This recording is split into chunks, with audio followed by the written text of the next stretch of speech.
So to continue on, what's really important for us to think about is the ways in which this blockbuster remains successful, what causes it to work as a historical film, in many ways as a literary film, right? It is based on a memoir.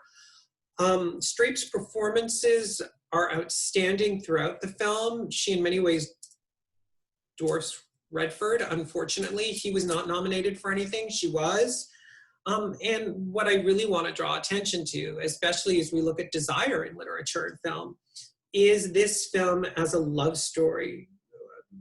Gender plays a big part of desire, and we'll be able to watch Karen flourish and grow as a woman. Personal identity is part of the way that the characters are able to blossom, to grow, and to love. What we'll also notice is love within social convention, and then the ways in which the African landscape and social convention began to change, right? Not necessarily because of the landscape, although the landscape allowed the characters a kind of freedom that they wouldn't have had in their actual environments, but home environments in Europe, that is. But the First World War changed the world rather dramatically, and the Edwardian era, of which we already discussed, is halted and ends with the First World War. The Reconstruction period after the war, of which we aren't in Europe during this time, but we are in Africa, is where the world started to change. And then, of course, the Roaring 20s, the stock market crash, the Second World War, all areas we won't go into in this class. What we end up with is a Hollywood rendition of a historical and literary film, and a representation of the avant-garde in a good way. Out of Africa isn't cheesy. It isn't some hokey, big budget Hollywood film using stars as a way to attract a viewership and related income at all. A lot of work went into this film, and the memoir pays an incredible homage to the characters in question.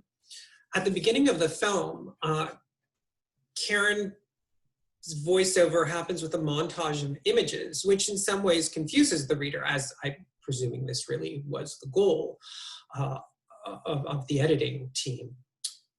And Karen gets flustered almost as she tries to talk about her life in Africa. She catches herself, she corrects herself, and she lets us know that Dennis wouldn't have liked a story that wouldn't have been told well. She gives us a little carrot to this Dennis person, who will, of course, be a major character within this film. And she goes back to Denmark. In the memoir opens and closes with her representations of the actual hills that surrounded her farm. And I'll read, hopefully sounding like Meryl Streep in Out of Africa. The first chapter is called The Ngong Farm. I had a farm in Africa at the foot of the Ngong Hills. The equator runs across these highlands 100 miles to the north, and the farm lay at an altitude of over 6,000 feet. In the daytime, you felt that you got high up, near the sun, but the early mornings and evenings were limpid and restful, and the nights were cold. And she moves on in this chapter to really paint a picture of Africa that I think Pollock does very, very, very well. The big budget allows him to do so, right? These incredible panoramas that you see starting right after the edited montage that happens at the start of the film. We go to the train trip that will bring Karen to Kenya. Without giving away spoilers, Karen had to leave Africa in 1931.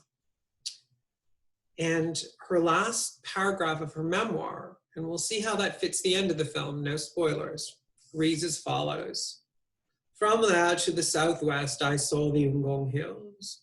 The noble wave of the mountain rose above the surrounding flatland, all air blue. But it was so far away that the four peaks looked trifling, hardly distinguishable, and different from the way they looked from the farm. The outline of the mountain was slowly smoothed and leveled out by the hand of distance. And this is Karen's farewell. this is her goodbye. The film ends somewhat differently. Again, no spoilers. So blockbuster, sure, but literary and artistic film, yes.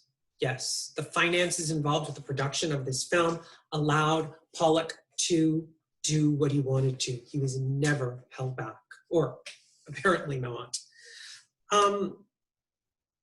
I'll have you read different pages from the module as we go through a series of screenings for this film. 4 maybe, a short one to start, a seminar, and then 3 meatier screenings. We'll see. If we need 5, we can do 5, but I think 4 should do it because the plot will start moving forward in a rather detailed way, and constantly halting it will lead us to discussions that could create spoilers, especially if other students just really enjoyed it and watched it outside of class time and got ahead of themselves. Please prepare questions for me for the class. Feel free to post questions too, so we can really have written answers as well. I'll take your questions very, very seriously. And of course, if there's something you don't understand, make sure that you ask me, or if you're too shy, you'll notice that the module should be fairly complete and lead you to places that could answer the questions.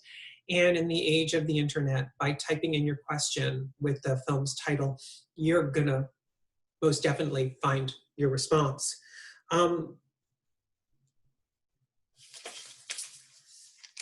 Themes and main ideas. Let me wrap up today's lecture, as it's for sure long enough with that.